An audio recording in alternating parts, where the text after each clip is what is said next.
కేసీఆర్ హయాంలో విద్యుత్ శాఖలో అవకతవకల ఆరోపణలపై విచారణకు ఏర్పాటైన ఏకసభ్య కమిషన్ చైర్పర్సన్ విశ్రాంత న్యాయమూర్తి జస్టిస్ ఎల్ నరసింహారెడ్డిని మార్చాలని సుప్రీంకోర్టు ఆదేశించింది. విద్యుత్ ఒప్పందాలపై జ్యుడిషియల్ కమిషన్ విచారణను సవాల్ చేస్తూ కేసీఆర్ దాఖలు చేసిన పిటిషన్పై విచారణ జరిపిన సీజేఐ ధర్మాసనం జడ్జి మీడియా సమావేశం నిర్వహించడంపై తీవ్ర అభ్యంతరం వ్యక్తం చేసింది. సుప్రీం ఆదేశాలను అంగీకరించిన రాష్ట్ర ప్రభుత్వం సోమవారం కమిషన్కు కొత్త చైర్మన్ను నియమిస్తామని తెలిపింది. మరోవైపు విచారణ జరుగుతున్న సమయంలోనే కమిషన్ చైర్మన్ గా తప్పుకుంటున్నట్లు జస్టిస్ నరసింహారెడ్డి లేఖ పంపారు. భారాస పాలనలో విద్యుత్ శాఖలో అవకతవకలు జరిగాయంటూ వచ్చిన ఆరోపణలపై ప్రభుత్వం ఏర్పాటు చేసిన జ్యుడిషియల్ కమిషన్ విచారణ తీరును సవాలు చేస్తూ సుప్రీంకోర్టులో కేసీఆర్ వేసిన ఎస్ఎల్పీపై సీజేఐ జస్టిస్ డివై చంద్రచూడ్ నేతృత్వంలోని త్రిసభ్య ధర్మాసనం విచారణ జరిపింది. రాష్ట్ర ప్రభుత్వం తరపున అభిషేక్ మను సింఘ్వి, సిద్ధార్థ్ లూథ్రా వాదనలు వినిపించగా కేసీఆర్ తరపున ముకుల్ రోహత్గి వాదించారు. తొలుత వాదనలు వినిపించిన కేసీఆర్ తరపు న్యాయవాది ముకుల్ రోహత్గి విద్యుత్ విచారణ కమిషన్ నియామకంలో పరిధిని అతిక్రమించారని, ట్రైబ్యునల్స్ ఉండగా విద్యుత్ కొనుగోలు ఒప్పందాల న్యాయ విచారణ ఎలా చేస్తారని ప్రశ్నించారు. కొత్త రాష్ట్రం ఏర్పడిన నేపథ్యంలో విద్యుత్ సంక్షోభాన్ని అధిగమించేందుకు మార్కెట్ రేటు కంటే తక్కువగానే విద్యుత్ కొనుగోలు చేసినట్లు వివరించారు. ఇప్పుడున్న సీఎం రాజకీయ కక్ష సాధింపుతోనే జ్యుడిషియల్ విచారణకు ఉపక్రమించారని వాదించారు. విచారణ జరుపుతున్న కమిషన్ విచారణకు ముందే కేసీఆర్ ను దోషిగా తేలుస్తోందని, ఈఆర్సీ ఉండగా మళ్లీ విచారణ కమిషన్ అవసరం లేదన్నారు. అత్యవసర పరిస్థితుల్లో టెండర్లు లేకుండా విద్యుత్ కొనుగోలు చేసే అవకాశం ఉందని, మరో రాష్ట్ర ప్రభుత్వం నుంచే విద్యుత్ కొనుగోలు చేసినట్లు చెప్పారు.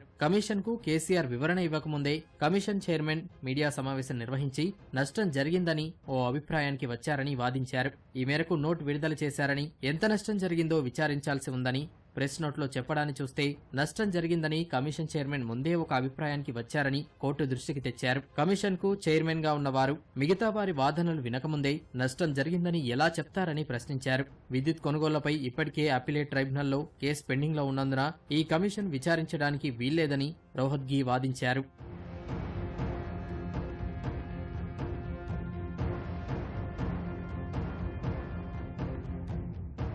కేసీఆర్ తరపు న్యాయవాది లేవనెత్తిన పలు అభ్యంతరాలకు ప్రభుత్వం తరపున న్యాయవాదులు అభిషేక్ మను సింఘ్వి, సిద్ధార్థ లూథ్రా సమాధానమిచ్చారు. జ్యుడిషియల్ కమిషన్ నిజ నిర్ధారణ వ్యవస్థ మాత్రమేనని, ఎట్టి పరిస్థితుల్లో కమిషన్ ఆఫ్ ఎంక్వైరీ చట్టానికి అతీతంగా వ్యవహరించదని స్పష్టం చేశారు.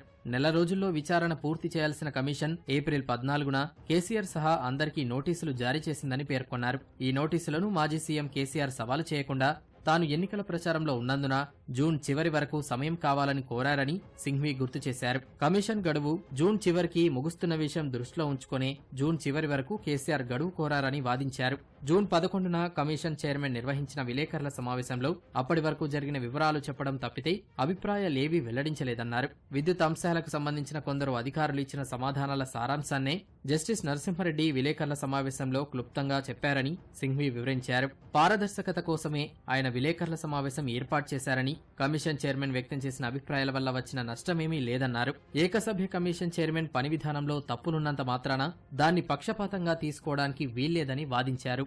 ఇరువైపులా వాదనలు విన్న ప్రధాన న్యాయమూర్తి జస్టిస్ డివై చంద్రచూడ్ ధర్మాసనం కమిషన్ చైర్మన్ విలేకరుల సమావేశం ఏర్పాటు చేసి అభిప్రాయాలు చెప్పినందున ఆ చైర్మన్ ను మార్చి ఆయన స్థానంలో మరో న్యాయమూర్తిని నియమించాలని సూచించారు. విలేకరుల సమావేశంలో కమిషన్ విధి విధానాల వరకు చెప్పి ఉంటే బావుండేదని, కొన్ని విచారణ అంశాలపై స్పష్టమైన అభిప్రాయాలు వ్యక్తపరచకుండా ఉండి ఉంటే తాము జోక్యం చేసుకునే వాళ్లమే కాదని సీజేఐ పేర్కొన్నారు. సుప్రీంకోర్టులో కేసు విచారణ జరుగుతున్న సమయంలోనే రాష్ట్ర ప్రభుత్వం ఏర్పాటు చేసిన జ్యుడిషియల్ కమిషన్ నుంచి తాను తప్పుకుంటున్నట్లు తన న్యాయవాది ద్వారా జస్టిస్ నరసింహారెడ్డి సుప్రీంకోర్టుకు నోట్ పంపించారు. న్యాయ వ్యవస్థకు ఉన్న గౌరవ మర్యాదలు నిలబెట్టడం కోసం కమిషన్ బాధ్యతల నుంచి తప్పుకుంటున్నట్లు లేఖలో పేర్కొన్నారు. సుప్రీంకోర్టు భోజన విరామ సమయం తర్వాత జస్టిస్ నరసింహారెడ్డి తరపు న్యాయవాది సీజేఐకి ఈ లేఖను అందించారు. లేఖను పరిశీలించిన ప్రధాన న్యాయమూర్తి జస్టిస్ నరసింహారెడ్డి స్థానంలో మరొకరిని నియమించాలని ఆదేశించారు. ఇప్పటి వరకు జస్టిస్ నరసింహారెడ్డి కమిషన్ జరిపిన విచారణకు కొనసాగింపుగానే ఉండాలని, కొత్తగా మళ్లీ మొదటి నుంచి చేయాల్సిన అవసరం లేదని సూచించారు.